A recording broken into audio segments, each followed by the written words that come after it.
আমি আলহামদুলিল্লাহ বরিশাল ৫ এবং ৬ থেকে নির্বাচন অংশগ্রহণ করেছি হাত পাকা প্রতীক নিয়ে। আমার আর এক ভাই হযরত মাওলানা মুফতি সৈয়দ আবুল খায়ের সাহেব, তিনি বরিশাল ৪ আসন থেকে নির্বাচন অংশগ্রহণ করেছেন হাত পাকা প্রতীক নিয়ে। আমি কেন অংশগ্রহণ করেছি? আমি বিশ্বাস করি বর্তমান প্রচলিত যে বন্দোবস্ত আছে, এই বন্দোবস্ত মানুষকে, বাংলাদেশের জনগণকে নিরাপত্তা দিতে ব্যর্থ হয়েছে, জুলুম অত্যাচার অবিচার বন্ধ করতে ব্যর্থ হয়েছে, এদেশের টাকা বিদেশে পাচার করতে ব্যর্থ হয়েছে, গরিব দুঃখী মেহনত মানুষের অধিকারকে বাস্তবায়ন করতে পারে নাই, শিক্ষার উন্নয়ন ঘটাতে পারে নাই, চিকিৎসার উন্নয়ন ঘটাতে পারে নাই।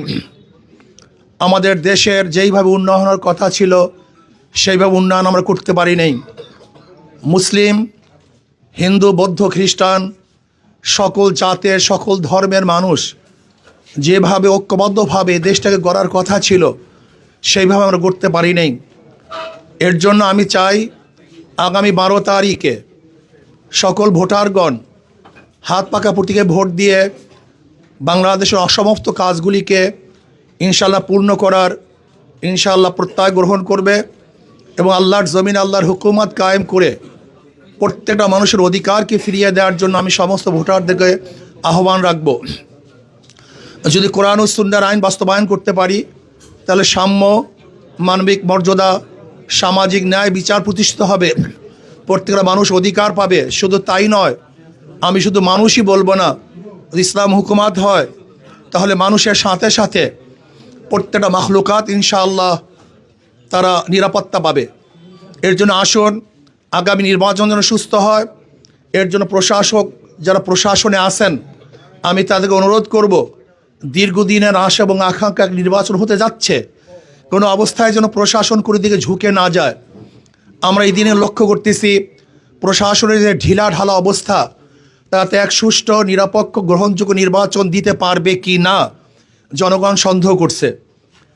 এর জন্য আমি বলবো কোনো অবস্থাতেই যেন কোনো দিকে ঝুঁকে না যায় এবং দখলদারি, জোর, কালো টাকার ব্যবহার যেন কোনো অবস্থাতেই নির্বাচনে না হয়।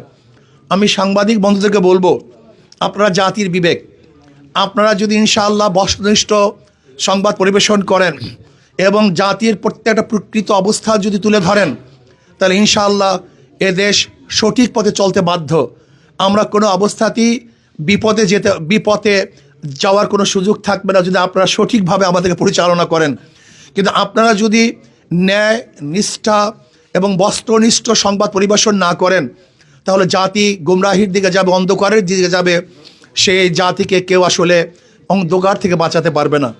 এর জন্য আসুন আগামী জাতীয় নির্বাচন, গুরুত্বপূর্ণ নির্বাচন, পুরানো বন্দোবস্তকে পরিবর্তন করে নতুন এক বন্দোবস্ত প্রণয়ন করা নির্বাচন, এর জন্য আমি আহ্বান করব, আসুন আমরা সবাই সেই নির্বাচনকে সঠিক, সুন্দর, নিরপেক্ষ, গ্রহণযোগ্য এক নির্বাচন উপহার দেওয়ার জন্য যা কিছু প্রয়োজন সব কিছু যেন আমরা করি এবং যে যেখান থেকে যতটুকু পারি সেই সাহায্যে আমরা অগ্রসর হই। এই বলেই আমি আমার সংক্ষিপ্ত বক্তব্য শেষ করছি।